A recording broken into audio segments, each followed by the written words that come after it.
Les échecs, le jeu d'échecs, ne sont pas un jeu. Donc, je vous propose de progresser comme un artiste. Je le clame haut et fort. Les échecs sont un art. Je propose ainsi que chaque joueur et joueuse construise sa carrière échiquienne comme un artiste. Avec panache et audace.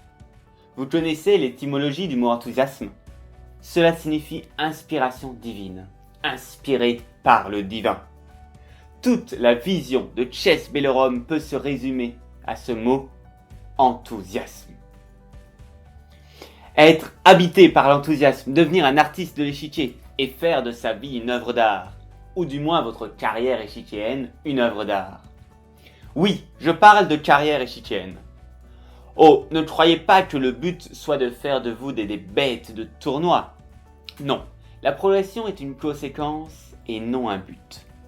Le but, pour moi, c'est que vous preniez votre pied en jouant aux échecs, que vous viviez des expériences et des émotions qui vous font vibrer sur l'échiquier. Aujourd'hui, à travers cette vidéo, je vais vous présenter différents artistes de l'échiquier qui ont su se connecter à leur inspiration, exprimer leur créativité et vivre des émotions spectaculaires grâce à cet art, le jeu d'échecs. Voilà, c'est juste histoire de vous inspirer divinement. Premier exemple, premier artiste de l'échiquier, Axel Smith. Il est devenu pro à l'âge adulte. Axel a 20 ans. Il a 2093 élos. Bien loin des 2600 nécessaires pour être un grand maître international. 2093 élos, c'est un peu comme être deuxième dan au judo, ceinture noire deuxième dan. C'est très respectable, mais cela impressionne surtout ceux qui ne font pas de judo. Ceux qui en font savent que ce n'est que le début de l'aventure. Aujourd'hui, on trouve des grands maîtres internationaux âgés de 14 ans ou même moins encore. Alors, 2093 élos à 20 ans, il n'y a rien d'exceptionnel. Mais voilà, Axel décide, à l'âge de 20 ans, de se donner 2 ans pour devenir professionnel du jeu d'échecs. Étant donné que joueur d'échecs, ce n'est pas perçu comme un métier par la plupart des gens, il dit à sa famille et à ses amis qu'il veut voyager. Après tout, c'est vrai, les échecs, ça fait voyager, avec tous les tournois à faire. Et il se met à bosser.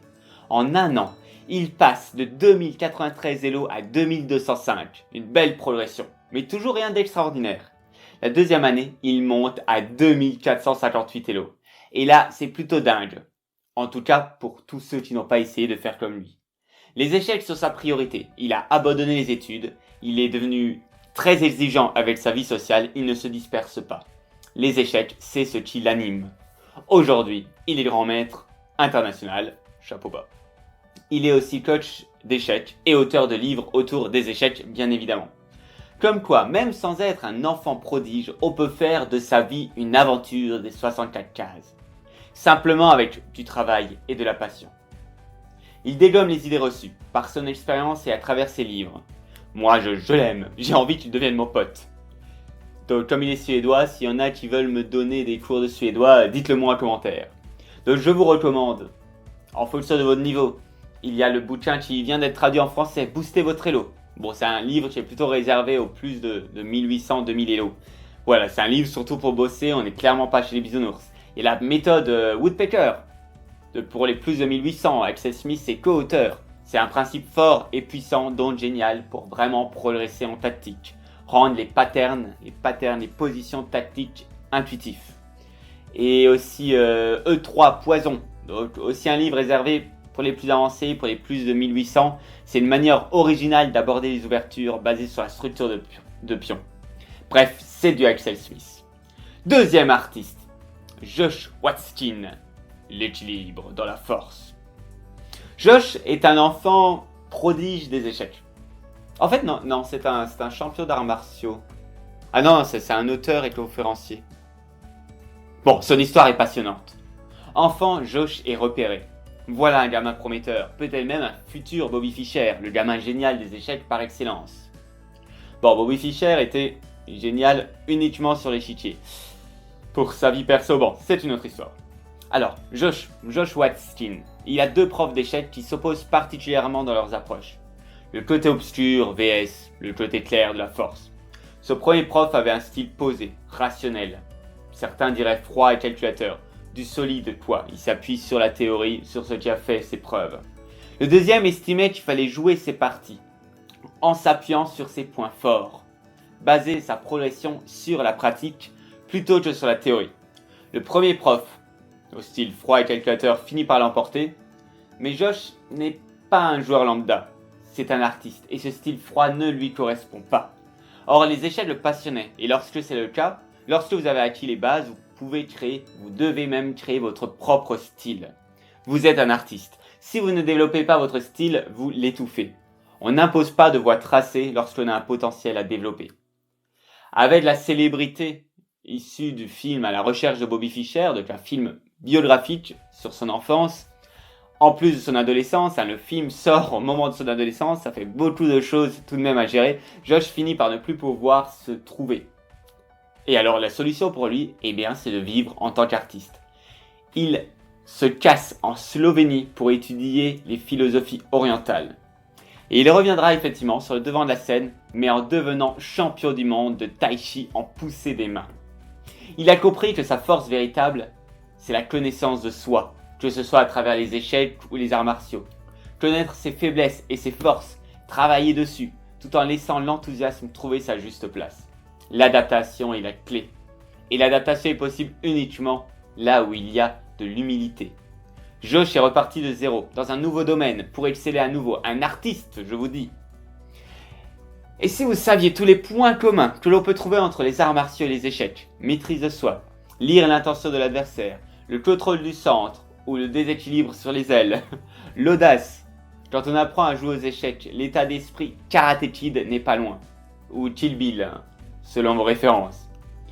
Donc, si vous voulez en découvrir plus sur Josh Waitzkin, il y a le film biographique qui retrace sa carrière aux échecs. À voir en famille si vous avez des enfants, parce que ce film est tout à fait adapté aux enfants, mais aussi pour tous les adultes. Vraiment, il est très très chouette. Et puis il y a aussi son livre autobiographique qui explique comment exceller dans un domaine, l'art de l'apprentissage, qui n'a toujours pas été traduit en anglais, c'est The Art of Learning. Ok, on passe aux artistes suivants. Ou plutôt suivante, les sœurs Polgar, ou la preuve que le génie n'est pas inné. Alors, le brave papa Laszlo, il veut prouver que tous les grands discours sur le talent, ce sont des conneries. Alors comment faire ? Tiens, si ce brave papa il pouvait avoir des enfants, il mettrait tout en œuvre pour les faire performer dans un domaine. Ainsi, ce sera une preuve par l'expérience que le talent c'est 1% d'inné et 99% de travail, de transpiration. Et il a eu 3 filles. La moins performante des 3 est tout de même devenue 6e joueuse du monde. On a connu pire, je crois. Bon, alors pour Laszlo, notre papa pédagogue, il fallait surtout trouver un domaine où la progression est facilement mesurable. Peut-être l'espéranto, l'allemand, le russe, l'anglais, les mathématiques avancées. Et à force de proposer plein de choses à ses filles, ce sont les échecs qui les attirent. Et c'est parti. Pas d'école, mais des livres par centaines partout dans la maison, des échiquiers, des feuilles de partie. Les filles s'en donnent à cœur joie à travers une enfance heureuse. Si ce n'est la pression de la société de l'époque qui ne comprend pas la démarche du père et qui essaie de faire pression sur lui. L'une des sœurs, Judith Polgar, est considérée comme la meilleure joueuse du monde, même encore aujourd'hui. Et il n'y a pas de rivalité entre les sœurs. Aujourd'hui, elles ont toutes les 3 arrêté la compétition, mais elles vont très bien. Ce sont des adultes tout à fait équilibrés. Pour les sceptiques qui se le demanderaient, Judith reste active en tant qu'entraîneuse d'échecs. Suzanne promeut les échecs auprès des enfants à travers sa fondation. Donc voilà un papa qui a fait de sa vie une œuvre d'art à travers ses plus belles créations, ses propres filles. À découvrir, alors il y a beaucoup de littérature ou de documentaires sur le sujet. Vous pouvez voir le livre écrit par le papa en 1989, Why a Genius, comment on fait advenir le génie. Voilà, on le trouve en anglais. Ou en langue originale, mais bon. Bon, artiste suivant. Fahim Mohammad. Sauver sa vie grâce aux échecs. Et je n'exagère pas, vous allez voir ça tout de suite. Son histoire a donné lieu à un livre autobiographique, ainsi qu'à un film avec Gérard Depardieu, notamment. Fahim est un champion. Par chez lui au Bangladesh. Il vient d'une famille plutôt aisée. Mais son père, pompier, dérange le pouvoir en place. Les autorités locales finissent par faire pression sur son fils, menaçant de l'enlever. Une seule solution pour le petit Fahim, fuir avec son père pour aller en Europe, en France précisément. Fahim n'a que 8 ans. Il ne comprend pas grand-chose à la situation. On lui a dit qu'il allait en France pour rencontrer un champion d'échecs et prendre des cours auprès de lui. Pourquoi pas, il est plutôt enthousiaste à l'idée d'aller en France. Sans papier, sans parler la langue, la vie va être dure. Mais en dépit d'un quotidien très compliqué, Fahim devient champion de France des moins de 12 ans. Un comble, le champion de France des moins de 12 ans est un enfant qui n'a ni la nationalité française, ni le droit de continuer à résider sur le territoire. Grâce à la médiatisation de sa performance, sa situation est régularisée peu de temps après. D'enfant de la rue à champion, parfois il n'y a pas grand-chose. À travers les échecs, Fahim a su garder un équilibre vital. Alors oui, s'il avait bénéficié d'un cadre plus propice, il serait certainement devenu un joueur bien plus fort. En 2021, à 21 ans, il a 2200 Elo, il est maître FIDE. C'est bien, mais c'est pas extraordinaire non plus. Mais les échecs ont été pour lui un phare dans cette triste aventure de fuite. Donc, big up pour les échecs et pour Fahim. D'ailleurs, une histoire similaire s'est déroulée dernièrement aux États-Unis. Alors attention, avec Tanitoluwa Adewumi. Bon, vous pouvez l'appeler Tani, ça suffira. Un réfugié d'origine du Nigeria, né en 2011. Aujourd'hui, c'est un joueur prometteur. Et c'est surtout quelqu'un qui a su profiter d'un élan de générosité formidable pour le soutenir et progresser grâce à cela. Régulièrement, quand même, j'entends des histoires d'enfants de migrants, d'enfants de la rue, qui arrivent à s'élever grâce aux échecs, grâce à leur talent aux échecs. Donc par rapport à ce Tani, il y a aussi un livre, un film qui est en préparation sur son histoire. Donc voilà, l'histoire de Fahim et de tous les autres est extraordinaire. Ce n'est pas un cas isolé. Donc les échecs, ce serait juste un jeu. Donc à découvrir, Un roi clandestin, coécrit par Fahim, Sophie Le Calenette et Xavier Parmentier. Et le film Fahim, réalisé par Pierre-François Martin Laval, qui est sorti en 2019, donc avec notamment Depardieu dans le rôle de l'entraîneur. Artiste suivante, Fiona Mutesi, des bidonvilles à de hautes études. Fiona Mutesi est née en 93, ou 95 en fait, on n'est pas sûr, et elle non plus. Vous la connaissez peut-être déjà parce que les studios Disney, oui Disney, lui ont consacré un film, La Reine ou la Dame de Katwe, The Queen of Katwe. Oui Disney, rien que ça. En voilà une qui n'attendait rien du monde, et ça tombe bien, car pour le monde entier, elle n'existait pas. Qui se soucie des bidonvilles de Lutanda? Alors non, Lutanda ce n'est pas un fromage du Jura, mais c'est un pays d'Afrique, à côté du Kenya et du Rwanda.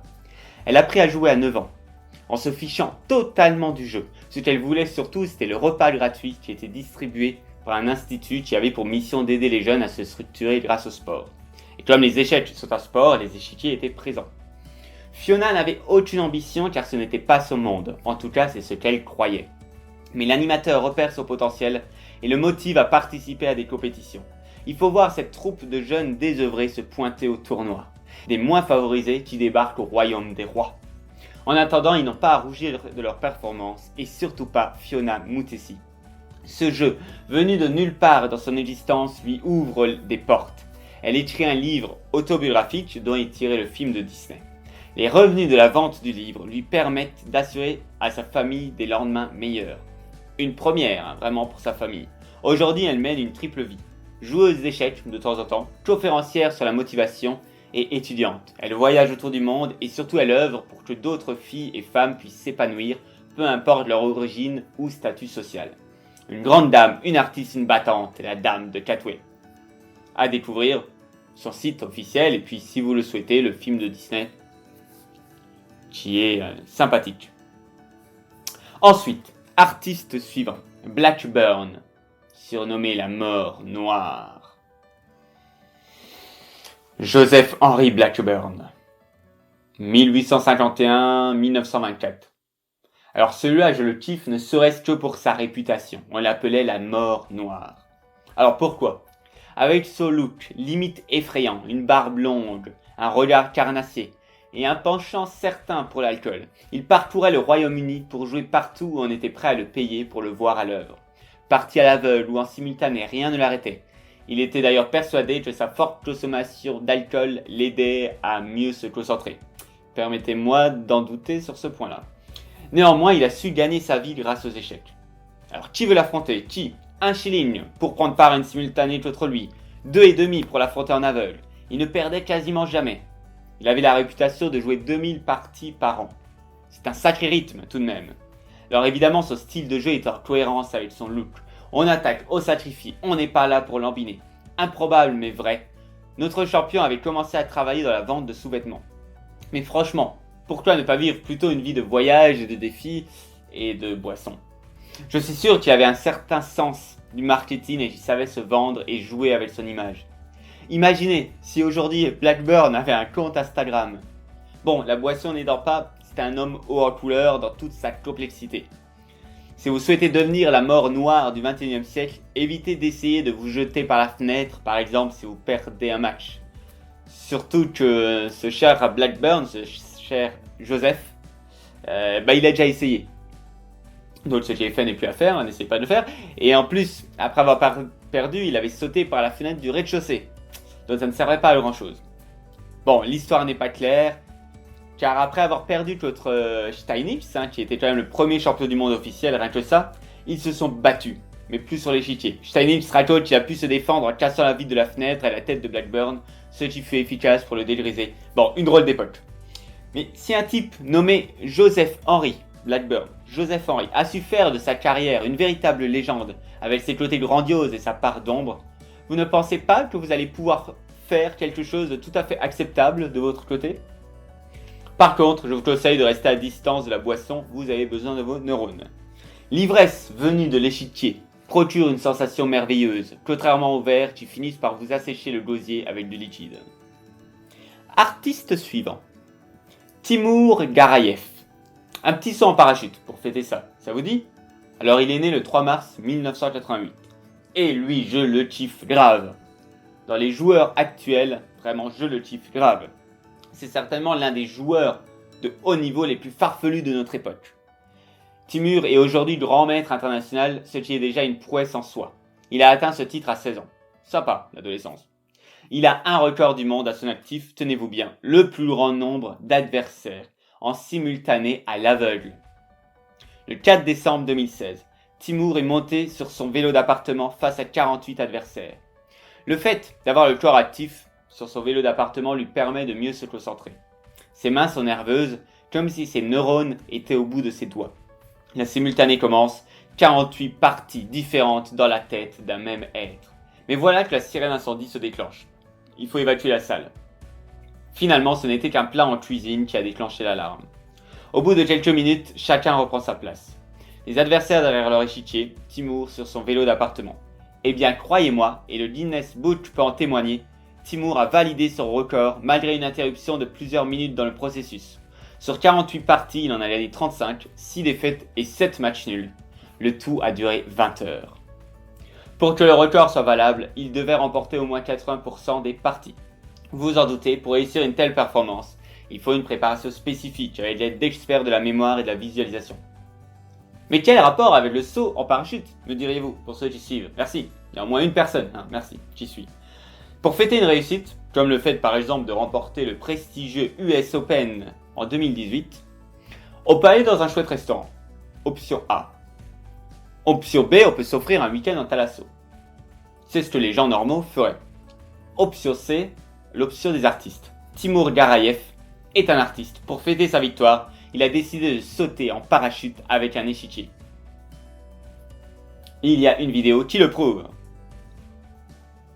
Maintenant, le prochain artiste, eh bien, c'est vous.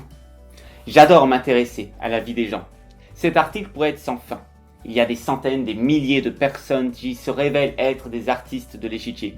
Que ce soit par rapport à leur performance, par rapport à leur manière de jouer, à leur manière d'aborder les échecs, de partager leur passion. Comme pour tous les arts, il n'y a pas de critères qui déterminent qui est artiste et qui ne l'est pas. C'est un chemin. Si vous souhaitez embellir votre vie avec les échecs, alors vous devenez artiste. Il ne faut pas être doué ou bon pour être artiste. C'est le fait d'être artiste qui vous amènera à la performance, quelle qu'elle soit. Et surtout à l'enthousiasme. L'enthousiasme, littéralement l'inspiration divine. Faites de votre vie une œuvre d'art, et si les échecs en font partie, alors je serai comblé que Vous m'en parlez par exemple dans les commentaires. Car ma vie aussi est une modeste œuvre d'art, avec les échecs comme fer de lance.